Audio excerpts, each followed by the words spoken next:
Boa noite, internauta, boa noite, companheiros e companheiras. Vamos dar início a mais uma live nossa aqui. Deixa eu tirar o emblema aqui.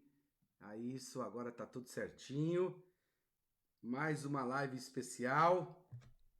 Hoje à noite a gente vai discutir o luto, vida e morte, nossas dores invisíveis com nossa querida amiga Cadiga Salé, como todos conhecem, professora Cadiga. Bom, sigam a gente nas redes sociais, no Facebook, Sindicato dos Químicos de São Paulo é @Sindicato Químico SP e @Hélio Rodrigues Químicos no Instagram, @Químico SP e @Hélio.Rodrigues13. Curtam e compartilhem essa live no Facebook. Bom, como eu já falei, a nossa entrevistada, a nossa amiga, vai bater um papo na noite de hoje, é a companheira Cadiga. Como é conhecida, é graduada em psicologia, especializada em gestão escolar e pós-graduada em gestão pública pela FESP São Paulo, Fundação Escola de Sociologia Política de São Paulo.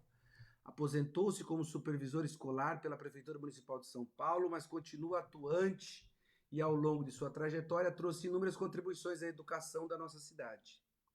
Desde a atuação como gestora e formadora de profissionais na assessoria técnica e planejamento da Secretaria, até a participação em programas como a reorientação curricular da Rede Municipal de São Paulo, a implementação do CELS, do Centro Unificado de Educação, o Transcidadania, o Braços Abertos e o Programa de Atendimento à Inclusão de Pessoas com Deficiência.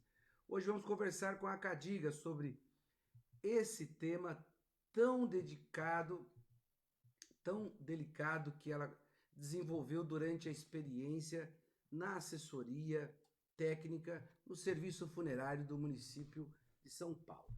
O luto, deixa eu trazer para a nossa live aqui, e já corrigindo o nome, a nossa querida Cadiga. Tudo bem, Cadiga? Olá, boa noite. Tudo bem, Hélio? Sejamos todos bem-vindos para o encontro amoroso, fraterno, não é? É Que assim. bacana. Ó, eu já tirei Maria Cadiga aqui, Salé, só ficou Cadiga Salé, tá? Para que todos conheçam. É, mas é bonito aí. Maria Cadiga é o nome cristão com nomes muçulmano. Isso é, isso é o bom, né? Isso é muito bom, muito bacana. Cadiga, É. lógico que a gente vai discutir sobre a questão do luto, como você bem colocou, e tem várias questões para você falar. Mas antes de tudo, eu queria que você desse aí, fizesse um apanhado geral do que você está vendo, pandemia, esse governo que a gente vê, um governo federal suicida e depois encontros e desencontros. Antes de a gente ir propriamente para o tema nosso, eu queria que você desse para a gente um pouco dessa conjuntura, o que você está achando de tudo isso? Então, querido companheiro Hélio, aí as pessoas participantes, todas e todos muito bem-vindos, né? As nossas casas mútuas, né? O nosso mundo virtual é real. Estamos todos conectados e em comunicação. Que bom, né? Que bom, que bom. Nós estamos num momento do que a gente conhece da história, né? Do Brasil, num momento único. Eu acho que a gente, para compreender esse momento, Hélio, nós precisamos de muitos, muitos instrumentos. E instrumentos que a gente já dispõe, retomar outros instrumentos, outros conceitos, outras, outras dimensões, olhares para esse momento terrível. É um momento de muita, muita treva, né? É um momento sombrio. E nesse cenário que nós consigamos reiterar nossos princípios e os nossos desejos de construção coletiva, concreta, de uma sociedade justa, igualitária, que garanta a vida de todos. Quando a gente vai discutir morte, luto, é algo que nós ocidentais, né, do que a gente sabe, do que a gente vive, do que a gente lê, do que a gente assiste, do que a gente participa, a gente discute morte para celebrar a vida e a vida de todos. Então, esse cenário político, nós estamos vivendo um cenário político cruel, as desigualdades na nossa cara, né? Evidentes. E o que é que nós vamos fazer com ela? Então, como que nós, sujeitos, vamos interferir concretamente nessa realidade para que a gente reverta esse cenário, para que a gente retome o caminho da civilidade, para que a gente saia dessa possível consolidação desse obscurantismo terrível. O governo que está aí, o desgoverno, você vai analisar com os elementos da filosofia, da política, da sociologia. Tem vários elementos que nós temos que trazer para fazer uma análise e uma intervenção que nos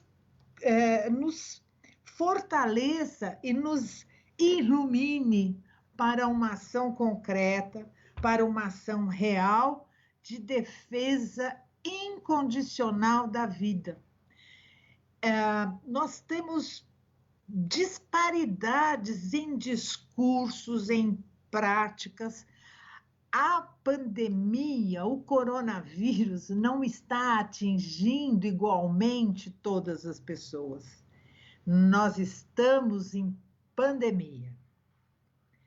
E já é evidente, uns podem ficar dentro das suas casas, se alimentar, ler, estudar, se conectar, e os outros não podem.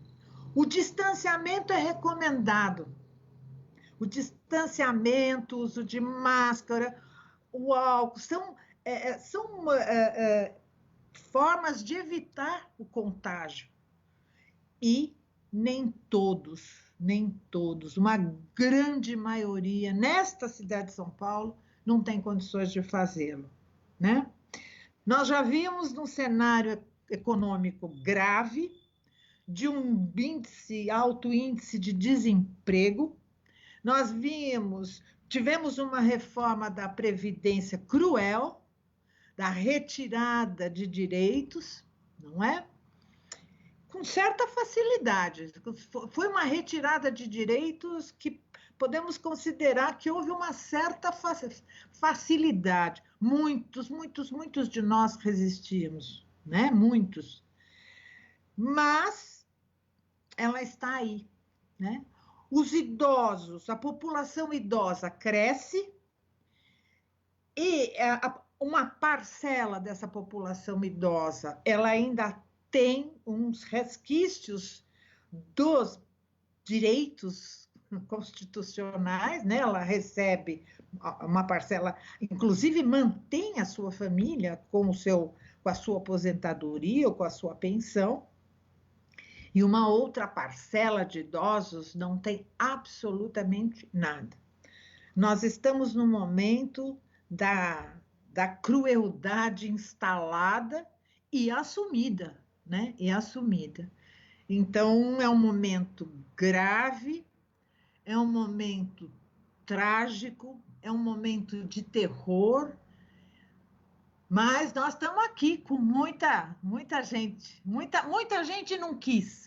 A gente tem que lembrar que muita gente não quis. É isso. É um pouco isso. Ô, Cadiga, nesse tema nosso aqui, luto, vida e morte, nós estamos num período bastante.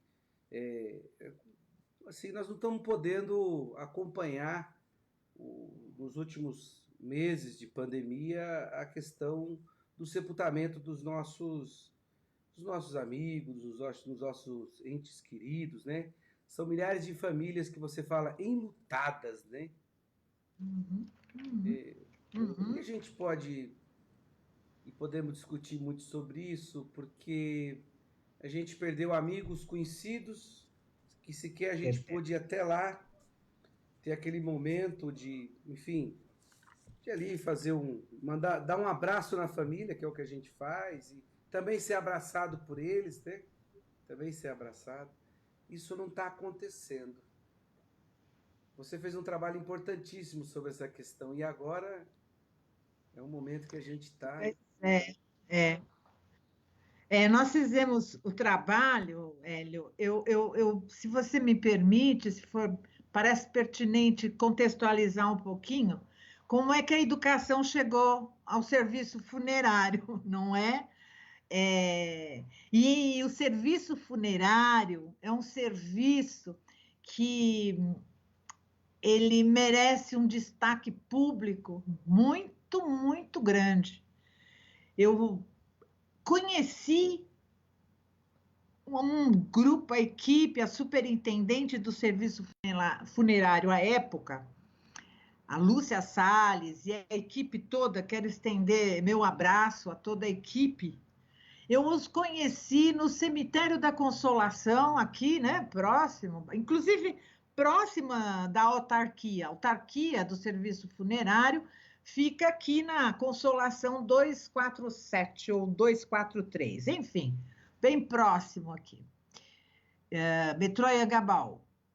Bom, e nas atividades, na programação do aniversário da cidade, estava sarau, coral, na capela do cemitério da Consolação, e lá fui eu, porque foi uma chamada assim que me tocou como pessoa, como cidadã e como gestora, porque à época eu estava diretora regional de educação Ipiranga. DRE Ipiranga tem esse nome, essa denominação Ipiranga, mas envolve 4 subprefeituras. A Sé, né? A Vila Mariana, a Vila Prudente e o Ipiranga. Então, é uma geopolítica bastante intensa. E fui até essa atividade, falei, não, vou a essa atividade da comemoração do aniversário da cidade de São Paulo. Chegando lá, eu rapidamente me envolvi, conheci, já tinham pessoas conhecidas ali, que até marcamos o encontro na capela, né, no cemitério da Consolação, e eu olhei aquele espaço, falei, mas isso aqui é um espaço cultural e é uma sala de aula, né? Uma aula expandida, né? Como eu entendo até hoje que os cemitérios assim o são, Hélio. Cemitérios têm história, Hélio. Tem histórias das pessoas, tem histórias da história. Ela tem a possibilidade, você tem como essa terminologia, Lúcia Salles e o pessoal, Fúvio, e a equipe usava aqui, isso aqui, os cemitérios são um museu a céu aberto, porque ali tem histórias. E são parques, né? São grandes parques verdes da cidade. Falei, não, olha, eu propus uma formação dos profissionais da educação, porque ele era aberto aos professores, aos gestores, aos outros funcionários, cada unidade se organiza para. Era um convite, né? E claro que isso gera estranheza, né? Isso causa uma estranheza, né, Hélio? Os cemitérios como espaços públicos, né? Espaços de encontro, de histórias passadas e presentes, de memórias, enfim. E vi ali naquele espaço, era uma possibilidade de um trabalho da perspectiva interdisciplinar muito grande. E aí nós fizemos uma formação no Cemitério da Consolação. E se inscreveram aproximadamente 120, acho que 120 pessoas, e formamos 4 grupos. E ali começou essa aproximação, em janeiro. Em março foi a formação, em abril eu me aposentei, né? Depois de 37 anos de trabalho na educação, me aposentei e recebi alguns convites de trabalho e pai, achei interessante e fui trabalhar no serviço funerário. Fui convencida, né, e foi uma experiência muito, muito, muito, muito interessante. Foi assim que a educação entrou no serviço funerário e foi assim que o serviço funerário entrou na minha história, né? Fui com esse olhar, fui como gestora, assim, experiência em gestão pública. E você toca, eu estou dizendo isso, Hélio, porque você está tocando numa questão de como não, porque nós estamos falando isso hoje, aqui, mas nós estamos enlutados, né? Naquele momento, nós tínhamos um outro cenário, nós estamos construindo, reconstruindo projetos pedagógicos, políticos pedagógicos dentro das escolas. E foi uma parceria maravilhosa, educação e serviço funerário, e é muito importante, Hélio, as homenagens, né? É importante o abraço, é importante o ritual, porque o luto é um processo de perda. Você perde, você não tem, não há o que fazer, né? Você sofre e o seu processo de desapego, ele tem várias maneiras de se manifestar. E ele é repleto de dor, mas ele vem com dor, com boas lembranças, às vezes tristes lembranças, às vezes aquela relação com a pessoa que morreu não foi tão positiva, não foi, né? O luto é encharcado de histórias e de emoções e a gente não conversa sobre ele, né?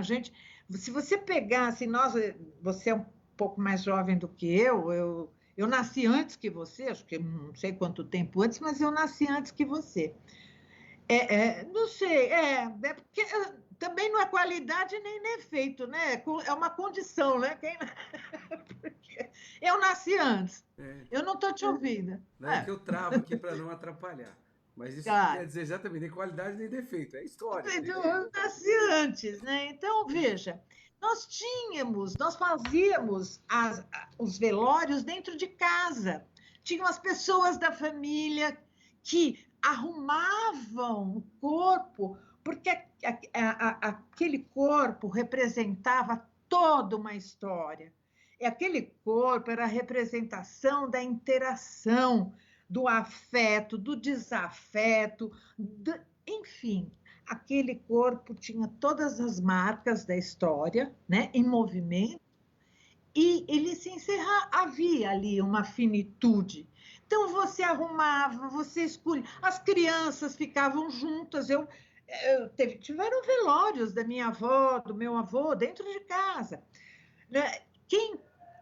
Este processo que eu estou trazendo para que a gente possa conversar de fato, essa questão que você aponta, Hélio, do abraço, do estar presente, quanto isso é importante. Então, você escolhia, né, a roupa mais nova, ou a roupa que a pessoa mais gostava, você passava o batom, quer dizer, você você homenageava a história, e era o fim, né? É uma finitude, o processo de desapego está ali. Então, os velórios eram longos, as pessoas comiam nos velórios, servia-se café, as pessoas que iam homenagear o morto, eles eram bem recebidos. Eu estou tentando descrever rapidamente esse momento, porque ele é cheio de significados. E nós estamos agora, Hélio, sem ver o rosto dos nossos que morrem, né? Nós estamos recebendo um corpo que você até quer. Você vê, né, a confusão, as pessoas querendo confirmar se aquele corpo é daquela pessoa. Então, quão significativo é esse momento que você traz? Nós conversávamos e conversamos também sobre isso, nós estávamos fazendo a conversa sobre educação, sobre o ensino à distância, sobre as condições de trabalho, sobre o não acesso à internet. Nós estamos conversando sobre isso e nós também levantamos essa questão. E eu disse, né, vou repetir mais ou menos aqui, e nós estamos falando disso e nós estamos enlutados. E nós tínhamos, né? Nós tivemos semanas de pico, né? Que a gente entrava na rede social, entrava no Facebook e nós víamos amigos que 2 dias, sei lá, 3 dias antes estavam presentes, né? Então, todos nós estávamos enlutados. E aí, bom, e nós não vamos falar do luto com os nossos alunos e não vamos falar do nosso luto. Nós temos que, enlutados, falar do luto, da morte e da vida, né? Todo mundo vai morrer, isso é certo. Então não precisa fazer esforço para matar ninguém, porque isso já é certo. Vamos nos esforçar para viver bem, para romper com as desigualdades. As desigualdades estão na nossa cara, né? É na educação, é na saúde, é no sepultamento. Nós temos cemitérios com marcas de classes sociais diferentes, não é? Nós temos, sim. Nós temos o primeiro cemitério de São Paulo, o cemitério da Consolação, né? Que até a capela foi doada pela Marquesa de Santos. E ela está sepultada aí. Nós temos o cemitério da Quarta Parada. Por que ele chama Quarta Parada? Porque ele ficava da Quarta Parada, da linha do trem. Ele tem uma história, e ali estão sepultados os liberais, os imigrantes que vieram substituir a mão de obra, desse processo de embranquecimento, né, do país. Então, veja quanta história. Então, eu tenho uma tranquilidade. Nós, da educação, da cultura, da saúde, da assistência, não nos falta, e nós da educação que temos esse trato, né, tão importante com o conteúdo, não nos falta conteúdo, não vai ficar nenhum aluno sem conteúdo. Agora, qual é o conteúdo? Como é esse conteúdo? Nós vamos traçar, nós temos a possibilidade nesse momento de tratar de muito conteúdo. É de matemática, é de física, é de química, é de economia, é de política, é de sociologia, é de psicologia, é de literatura. Eu até hoje de manhã, lendo na Folha de São Paulo, a sessão da Mônica Bergamo, e não sei quem teve a oportunidade de ler, mas eu até acabei anotando aqui, falei, opa, pode ser uma boa conversa, uma boa citação à noite, na nossa conversa sobre luto. Quero fazer um parênteses, Hélio, e como eu já disse para você, a sua coragem de assumir esse assunto cheio de tabu, cheio de preconceito, cheio de discriminação, e que isso reflete, sim, nos trabalhadores do serviço funerário muito, muito. Eles são mais do que invisíveis, eles são as pessoas que estão neste momento de guardar, né, aquele corpo cheio de memórias e histórias, mas que muitos ainda, muitos não encaram o sepultador como algo positivo, como um ser humano que eu possa abraçar e agradecer pelo serviço, pelo acolhimento e pela forma que ele lida com o corpo do meu ente querido, daquela pessoa querida. Então, esse não falar do luto, não falar da morte, ele reflete em várias dimensões humanas, inclusive na dimensão da gestão pública, inclusive na gestão da relação trabalho, né? Num mundo tão diferente. E aí eu vou voltar, se você me deixar, eu vou voltar um pouquinho nesse artigo que a Mônica Bergamo traz, do Fabrício Carpenejar, que é um poeta. Eu não conheço a obra, mas agora eu tenho obrigação, né, de como educadora, cidadã, de conhecer a obra dele. Ele está lançando um livro que ele escreveu na pandemia, falando exatamente isso. E o livro chama-se Colo, por favor, porque nós estamos todos enlutados. E ele diz o seguinte na chamada: os 60 mil não são mortos, e sim desaparecidos, porque nem o rosto a gente pode se dirigir, né, ao rosto. Eu imagino que muitos trabalhadores sofram com isso, os trabalhadores da área da saúde sofrem, médicos, atendentes, todo o apoio, físio, enfim, quem coordena a UTI, imagino que todo mundo sofra muito. E se a gente observar algumas situações, alguns hospitais colocam um velório bem do outro lado da rua, né? Longe do hospital, porque essa relação hospital, saúde, morte, elas são meio que apartadas, né? Eu não estou dizendo. Isso é uma construção cultural e também, se a gente for entrar por esse caminho, que não é o caso, não nesse momento, uma questão econômica, uma questão política. Então, assim, a saúde está voltada para a rua B e o velório está voltado para a rua sem saída, à terceira esquerda, né? Você vai encontrar gente, né? Nós estamos ao vivo, o celular toca, Fica né? tranquila, Cadiga. Daqui a pouco passa E uma criança você... correndo aqui. Vamos tocar o então barco. é isso. Vamos. Então, gente, Hélio, você coloca essa questão, ela é muito importante. E quando a gente fez esse trabalho, fez o material que eu gostaria de, quando você entender oportuno aí na nossa conversa, falar de um material que a gente fez dirigido às instituições educacionais. Lá, e postamos, e permanece, viu, no portal da Secretaria Municipal de Educação, e eu olhei hoje também no portal do Serviço Funerário.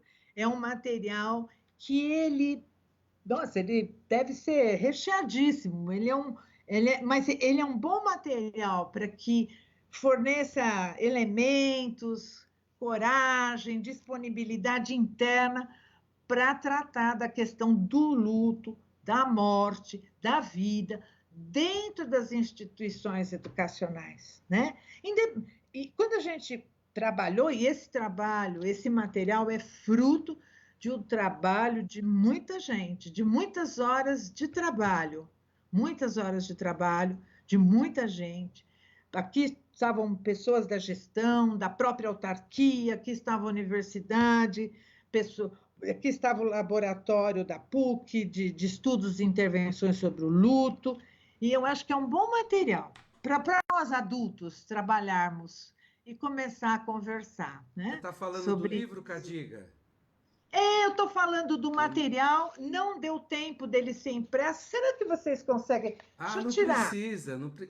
Ó. O meu programa é fantástico. Ele já está aqui entre nós dois. Gente, ele é Secretaria uma. Municipal de Serviço, Serviço Funerário Municipal de São Paulo, Memória e Vida, Morte e Luto. São Paulo Isso. 2016. Está entre nós dois já, aqui na tela, mostrando a capa do livro. Perfeito, perfeito. Então, esse trabalho envolveu o grupo, um coletivo grande e diversificado na autarquia, no serviço funerário, e envolveu pessoas, e quero registrar que algumas. Primeiro foi o professor Fernando José de Almeida, queridíssimo, que de pronto achou, conversei com ele, de pronto, vamos fazer, né? E a secretária municipal de educação à época, que era a vice-prefeita, Nádia Campeão. Pra você ter uma ideia, foi nesse combinado, nós postamos nos 2 sites, né? No dia, acho que 27 de dezembro. As unidades educacionais não estavam em recesso naquele momento. Então, ele é um material que foi feito com horas de estudo, né? Ele tem esse compromisso de se pautar pela ciência, ele tem esse compromisso de provocar, né, e nos encorajar a falar das nossas da, da morte que quando ela se dá, não há o que se faz, né? Ela se dá da morte, o sofrimento, a finitude, o desapego vem e aí o processo de luto ele existe e se manifesta de diferentes maneiras, né? É isso. Eu vou disponibilizar aqui, Cadiga, eu vou fazer uma manobra rápida aqui. Eu vou abrir um É. outro linkzinho aqui. Deixa eu ver. Pode falar que o pessoal está te escutando. Deixa eu organizar aqui para deixar bem bacana a capa do livro que você indica, né? Vou Isso. passar aqui o livro que já estava entre nós dois ali, mas aqui vai ficar mais interessante. O link para baixar também o livro, né? Tá aqui. Olha que bonitinho. Vou deixar aqui o livro. Tá bem aqui o livro. Deixa eu organizar aqui bonitinho. Tem 2 links aqui que a gente preparou dele. Cadê o link dele aqui? Tem o link que é para baixar o livro, né? Pode baixar ele em PDF, né, o Cadiga? Tranquilo, pode, Vou pode. colocar aqui já o link para poder as pessoas baixarem. Isso leva poucos segundos. Só um pouco de paciência. Porque eu estou usando um braço só. Porque o outro eu fiz questão de inutilizá-lo temporariamente. É, ele falou para você dar uma parada, né? Ele falou, Acho mas que ele... é. Ó, tá aqui o link que eu vou deixar bem aqui visível para as pessoas. Tem um outro link aqui também. Tem dois links que estão aqui, que as pessoas Isso. podem acessar esses links. Eu vou deixar eles bem. Uhum. Deixa eu voltar aqui para nossa. Cadê a nossa. Opa, é aqui que nós estávamos. É aqui. É aqui. Deixa eu ver.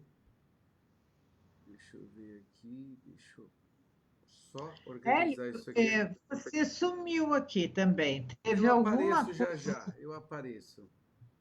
Você aparece? Apareço. É assim mesmo que funciona. Bom, tá pulando o negócio aqui que nem um. Você apareceu e eu não apareci. Você tá aqui também. Apareci. Bom, tá aqui os 2 links. Bom, eu não sei como é que eu estou aí, mas eu estou aqui, Você está certo? É aqui. isso? Pode ficar tranquila. Deixa eu ver aqui, ó. Tá bom. Mas Esse era aqui é bom uma, eu me ó, ver também, esse né? aqui Para não tá ficar. bem, as pessoas estão localizando bem e nós dois estamos aqui. Ó, nós dois aqui de volta. Eu não tenho, eu tenho uma visualização não disponível aqui. Eu acho que eu vou clicar no Não, X tá aqui. normal, tá normal. É essa coisa do Skype mesmo, é essa frescura do Skype que vai acontecendo. Cadiga, tem um monte de Oi. gente aqui na live. Deixa eu ler a participação dos nossos amigos e amigas. Ah, vamos lá, nossos amigos e amigas. Isso, deixa eu só tirar aqui o livro, pronto. Bom, tá aqui. Vamos começar lá. Mas vamos começar do começo. Leonardo vicioso, né? Mas tudo bem. Paulo Ferraz manda um abraço. A Cícera Batista também manda um boa noite. Carlos Ivan, a Juliana, a Lélia Cremônia Rodrigues também manda uma boa noite. O Antônio, conhecido mais como Boca, lá do Jardim da Conquista, manda um boa noite, Edith Paz. O Aparecido Santos, a Elaine Braga também, a Rosa Maria Cris Silvestre também, a Creuza da Silva, a Cleonice de Souza, a Rosana de Lucena, a Jordana Mercado, o Anderson Luiz Pinheiro, o Alenilda Rodrigues, a Samira Salé, conhecida sua, manda um boa noite. O Paulo Ferraz traz aqui já. Deixa eu ler o que a Samira escreve aqui. A Samira fala o seguinte: boa noite, companheiros e companheiras. Bela temática, querida irmã Cadiga, parabéns e sorte para sairmos do obscurantismo. Hashtag fora Bolsonaro. O Paulo Ferraz manda: a questão a ser respondida é como milhões de brasileiros mantêm vivos padrões tão altos de mediocridade, intolerância, preconceito e falta de senso crítico, ao ponto de sentir-se representado por tal governo. Você foi fazendo a introdução, o pessoal foi escrevendo, então, essas falas vai lá desde o começo, né? É lógico. Icleia Salé, você deve conhecer, só pelo sobrenome, né? Você também já mesmo, conhece, ó. O Cadiga, Icleia. Icleia, Cleia. Você também já conhece, porque Conheço você já estamos, né? Já estamos juntos. A Vanderleia também manda um abraço, o Cláudio, o Manuel Romão, a Terezinha Pinto, a Maria Helena Silva, o Leão Cunha, a Maria Adélia Gonçalves, manda um boa noite para você, a Camila Rodrigues, a Toninha, o Ronald Araújo, a Assunção Silva, a Lélia também, a Assunção, Valmir Moraes também aqui, o Valmir, a Geraldina também manda um abraço, o Flávio, a Iara Pussetti, é isso mesmo? É Lara ou é Iara? É Iara, né? É Iara Pussetti. Ítalo Cardoso manda um boa noite. Boa noite, Hélio. Boa noite. Maria Cadiga Salé. Ele escreveu? Escreveu por extenso, né? Como diz, por extenso. A Cleo manda aqui, ó, ela faz uma intervenção. Estamos vivendo um obituário diário, onde os parentes de amigos e amigas estão indo embora e, de fato, estamos enlutados. O Leão Cunha faz uma pergunta: como enfrentar a solidão nessa pandemia? O João Araruna manda um boa noite. O João Araruna é um companheiro nosso, está lá na divisa da Bahia com Minas. Olá, João. A Ariana Lopes. O Leão ainda fala: outra dúvida, como incentivar o dia a dia dos nossos velhinhos? Bom, o Ronald aqui também continua. A Tânia Tadeu dá uma boa noite. O Antônio Barros. A Tânia querida. Todo mundo muito querido aí. Essa lista. Carvalho, a Viviane manda boa noite também. A Ariana Lopes, belas palavras, e para as crianças estão sendo tão difícil. Cadiga, algum conselho para lidar, como lutar com o luto em relação às crianças pequenas? Ou qual o impacto disso nas crianças pequenas? A Cícera Batista fala: Cadiga, sempre tive dificuldade de trabalhar esse tema de luto com os alunos. O Deusdete das Virgens manda um boa noite.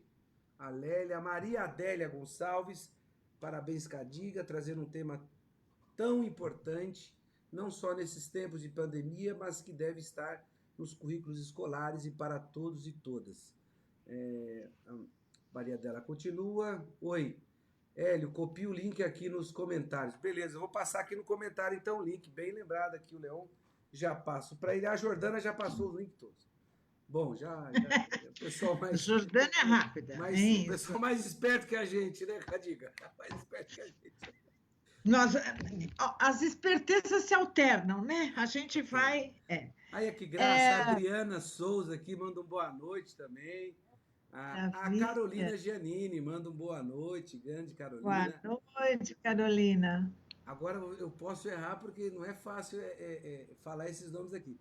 Ali Mohamed Salé, bom, você deve conhecer, né? Conheço. Boa noite, querida irmã Cadiga, parabéns pelo estudo e abordagem do tema tão espinhoso. Beijo.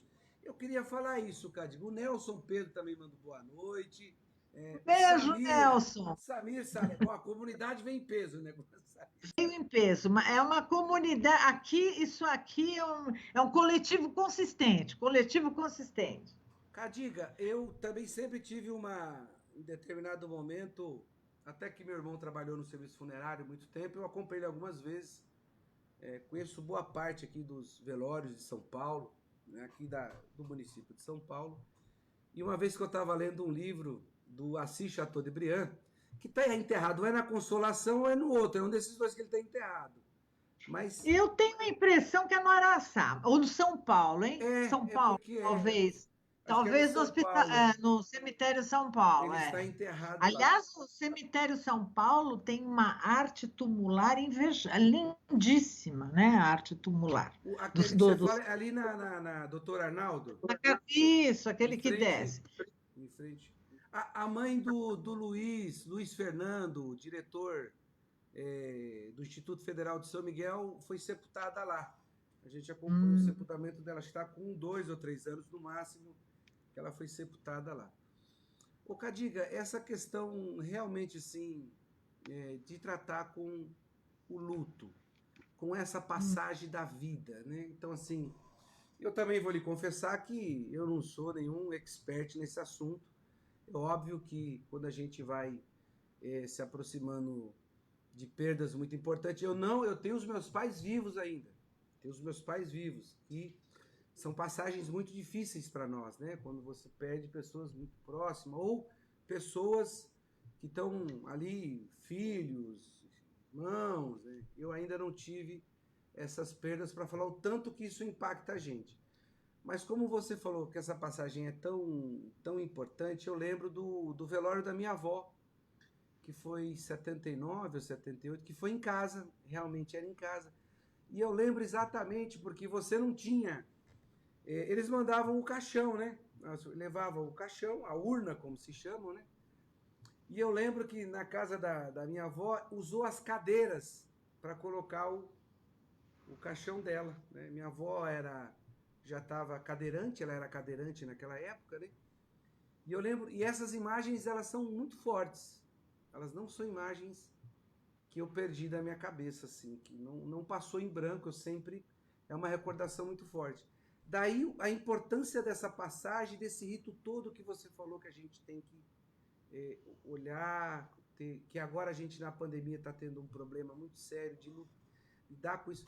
Eu também falei uma vez com a mãe do Marcelo Rubens Paiva, uma vez, num evento uhum. faz muito tempo, e essa questão de vários desaparecidos, torturados, assassinados, e os corpos não foram entregues às suas famílias, de eles não conseguirem fazer essa passagem de, olha, eles sabem que está morto, a mãe do Marcelo Rubens Paiva. O Marcelo Rubens Paiva também morreu recentemente, né, se eu não me engano.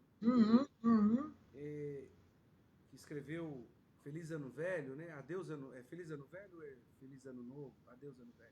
Acho que é Feliz Ano Velho, né? Eu li o livro, né? Foi Porque ele Feliz Ano conta, Novo. mas não. Não tô lembrado Feliz agora. ano Eu velho. também li. É, É alguma coisa. Que ele conta o que aconteceu com ele, né? E é. quanto isso marca, inclusive no período da ditadura militar, as famílias não conseguirem sepultar os seus entes queridos e essa passagem não é feita. Queria que você falasse um pouco mais com a gente sobre essa questão e aí já comentasse todos que passaram aqui pela live. Opa! Eu quero dar um grande abraço, um carinho assim grande para cada um e para cada uma que está aqui com a gente. Essa também é uma tentativa de superar a solidão, as dores, não é? Tem idosos e tem casos próximos, inclusive pessoas que eu estou conversando, né? Casais de idosos que casados há mais de 50 anos, falece o marido. Você imagina, você está numa pandemia, você não pode receber seu neto, seu filho, né? Você não pode, você está isolado. Então, você é privilegiado, você tem onde estar isolado. Nós estamos numa situação bem. Ela eu vou usar uma expressão assim, uma realidade nua e crua, né? Eu estou aqui em casa, exemplo, desde 16 de março. Como muita gente eu não sei, mas como Uhum. aqueles que podem estar dentro de casa. Saí para tomar a vacina da gripe. Sou grupo de risco. Então, veja, os idosos, eu vou até pegar essa questão do idoso que foi colocado, né, da solidão. Os idosos andam sozinhos há algum tempo. Há suspeitas. as suspeitas de quem trabalha na área da assistência, Hélio, que aqui nos distritos da Bom Retiro, República, nessa região central, alguns há indícios, não há dados, e não sei se alguém estiver estudando, que conte para nós, né? Mas eu vou tocar nessa questão. Mas já há uns 5 anos, Hélio, suspeitas de idosos que tentam suicídio. Suspeitas. Como ele é um idoso, ele mora sozinho, e aí nós ainda não, né? Porque nós somos a geração que cultuou a juventude. O Brasil, país do futuro de jovens. Agora, nós somos a geração que está ficando velho. Nós temos uma população, e ainda bem que fiquemos velhos, velhos, velhos, mas muitos, muito velhos, não é? E aí, então, o que é ser idoso, né? Num século XXI em pandemia. O idoso, ele muitas vezes perdeu seus amigos. Eu tenho um amigo idoso, mas nasceu antes de mim, né? Mais velho do que eu, e ele me contava um tempo atrás. Olha, Cadiga, não estava no cenário pandemia, né? Estou falando num cenário de idoso, de taxa. Eu fui pegar, eu achei interessante, eu fui pegar minha agenda, né? Agenda de papel. Hoje a gente não usa mais, né? Agenda de papel. Eu não estou falando isso como saudosismo, eu só estou contando a história, né? A gente anotava nas agendas, quando perdia aquela agenda era uma. E eu olhei na minha agenda e aquelas pessoas não estão mais aqui, eu não tenho mais para quem telefonar, percebe? Então, é esse fato, essa condição de ser idoso, nos impõe uma discussão de políticas públicas para idosos. E com certeza, né, a solidão, o estado de solidão social, de assistência, de seguridade, ela não pode existir. E então nós temos que pensar assim. Minha geração não pensou, nós vivemos, nós crescemos como sendo os jovens, o país dos jovens, o país do futuro.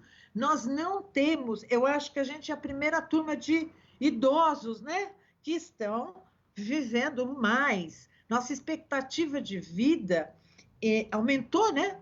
Em 50 anos, passou de 50 anos para 75. Quer dizer, você tem uma expectativa de vida muito ampliada, né, nesse tempo. Então, a condição do idoso, da idosa, dos idosos e das idosas de vários, de condição de gênero, que também tem uma questão que a gente tem que discutir, a questão de gênero nos idosos, né? Aqueles, quer dizer, tem uma dimensão de vida.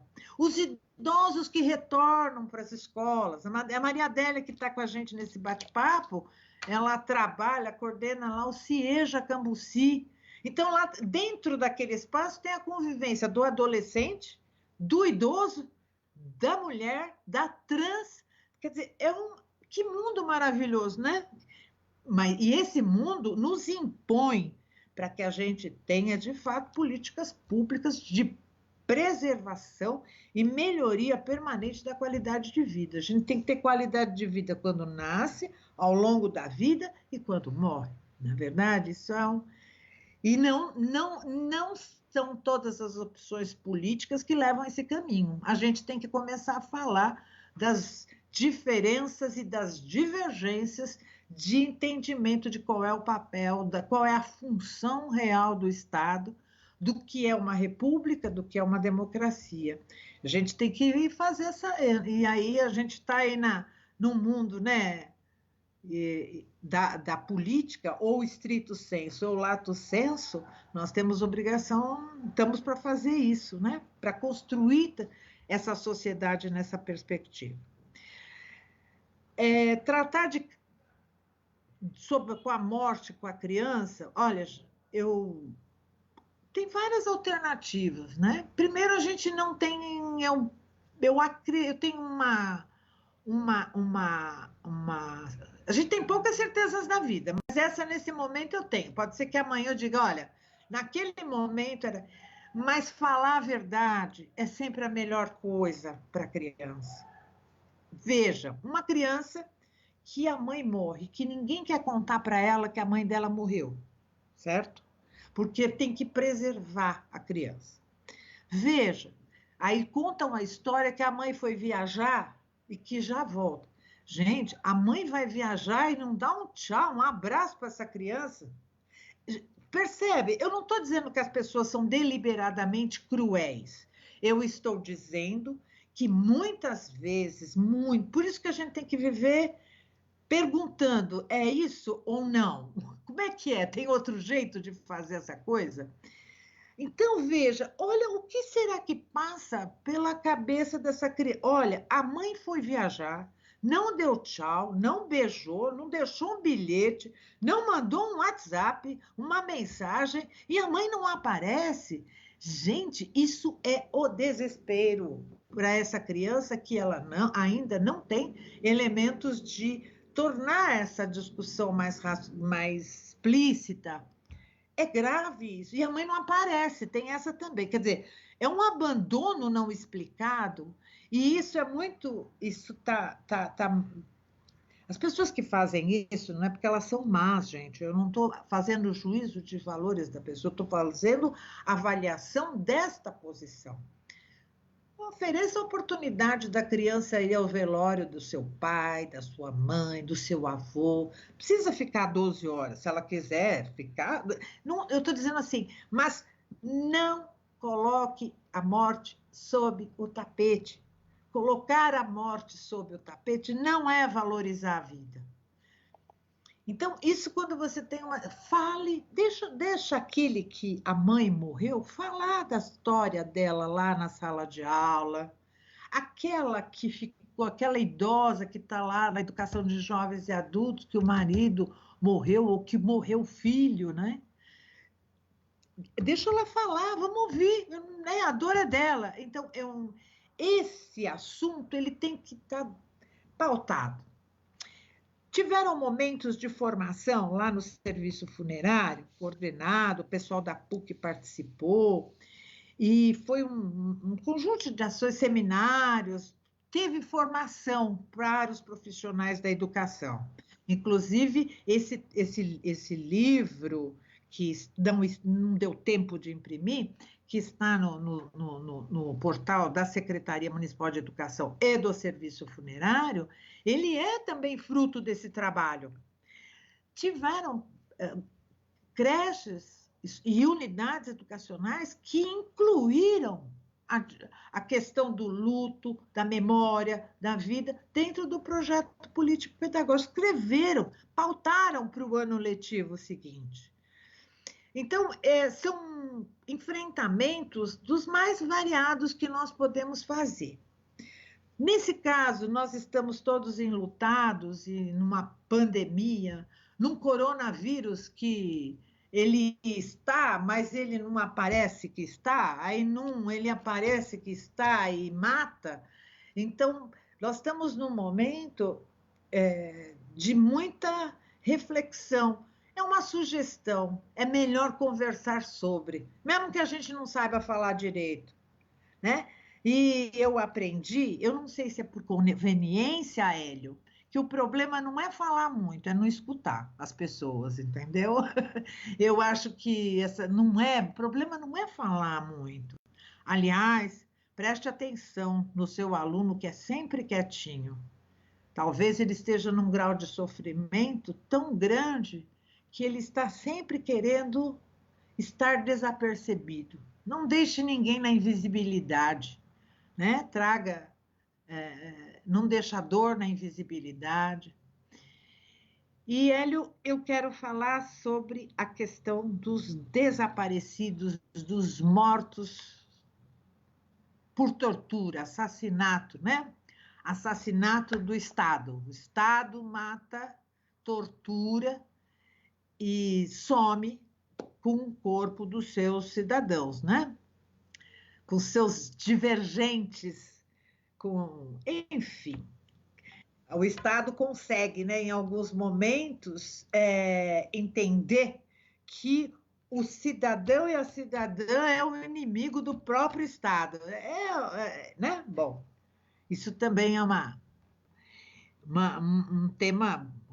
O que é importante? Ter um marco de memória. Você conhece melhor do que eu a família do Virgílio, Sindicato dos Químicos.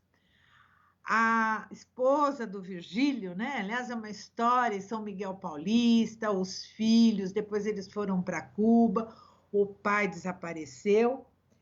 Faz parte do livro, do filme, o que é isso, companheiro, inclusive uma versão que a família não legitima, não é isso, Hélio? Você organizou homenagem ao Virgílio muito recentemente no sindicato, no espaço do Sindicato dos Químicos, porque ele faz parte da história.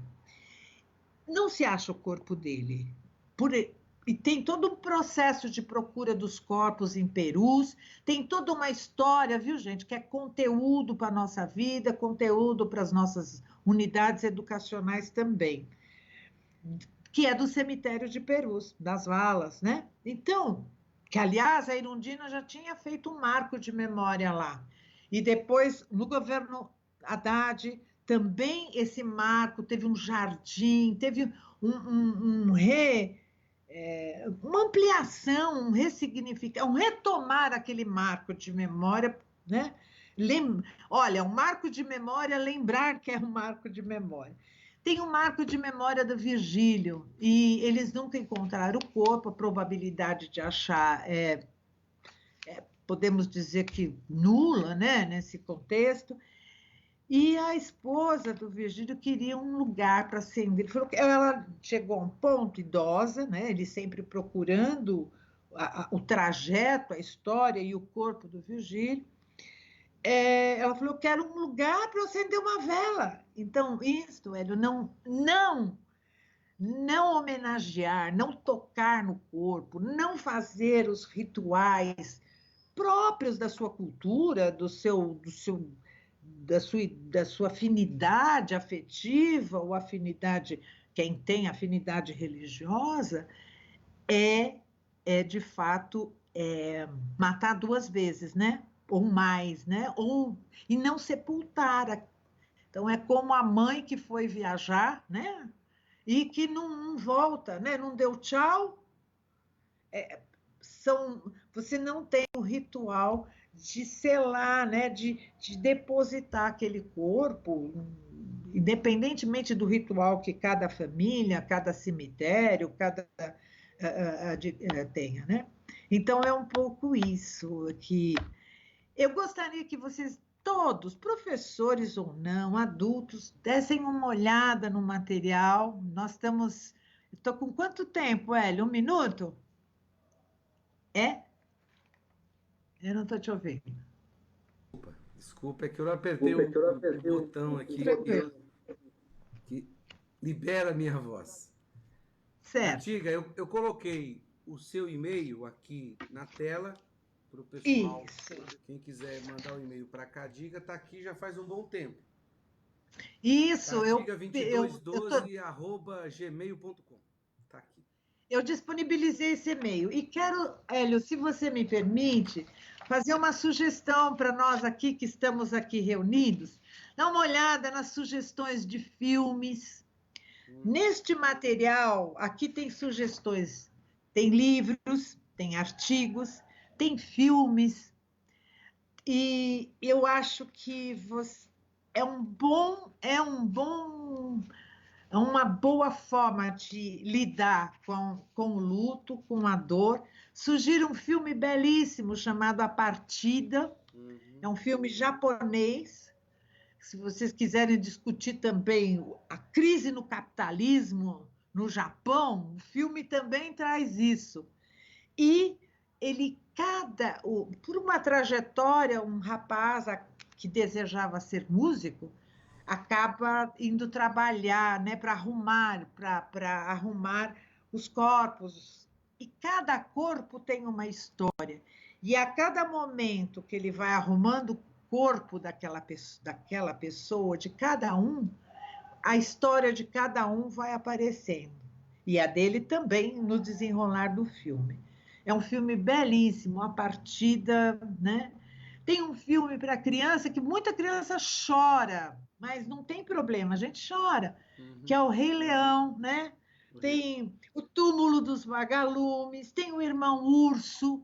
São, vamos apelar para a arte, para a cinemateca, para a literatura, para que a gente, e para nós em contato, né, para que a gente fale das nossas dores, das nossas lembranças, das nossas memórias. Não deixemos os nossos mortos mortos, porque se a gente não celebra a história, a memória e a vida, Uhum. aí eles morrem, né? E vamos lutar por uma qualidade. E, Hélio, você tem todas as condições. E por isso que nós estamos juntos, né? Tenho convicção disso, que nós queremos nos. Nós vamos caminhando, e no caminhar, né, você e com a sua sensibilidade, com o seu compromisso, com a sua dedicação, também assume essa responsabilidade pública de estar contribuindo efetivamente para a melhoria da qualidade de vida, para que a gente saia da barbárie e que a gente construa o caminho da civilidade, da iluminação, do iluminismo coletivo e libertário. Libertário. Hélio, muito obrigada. Imagina, Cadiga, eu só tenho uma responsabilidade aqui que infelizmente eu vou. Infelizmente não.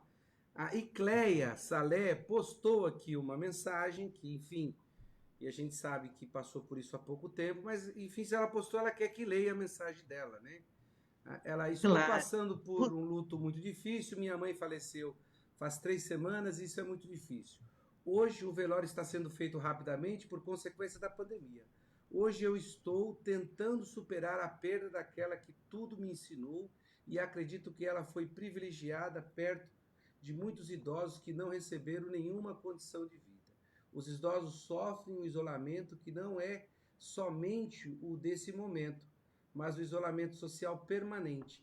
Devemos pensar mais nesses idosos e cuidar deles. Então, eu não podia deixar de ler essa mensagem da Icleia Salé, né? Com certeza. Que você conhece tão bem, e agradecer demais você pela sua generosidade, sua competência, e uma coisa que é muito gostoso em você, Cadiga, o seu astral. Você é uma pessoa que, com todas as dificuldades, sabe ter ternura, doçura e alegria, porque não uma alegria boba, uma alegria de enfrentar as dificuldades com bastante positivismo, né? Essa coisa para frente. Eu gosto muito de pessoas assim, eu me acho uma pessoa assim, apesar de toda hora estar tentando quebrar uma parte do corpo. É, Tentando meu. não, tentando não. Eu fiz aqui uma separação dos meus membros superiores e inferiores, direito e esquerdo, e cheguei à seguinte conclusão, Cadiga. Quebrei um de cada ponto. Então não estou em dívida com nenhum deles. Tá? Equilíbrio.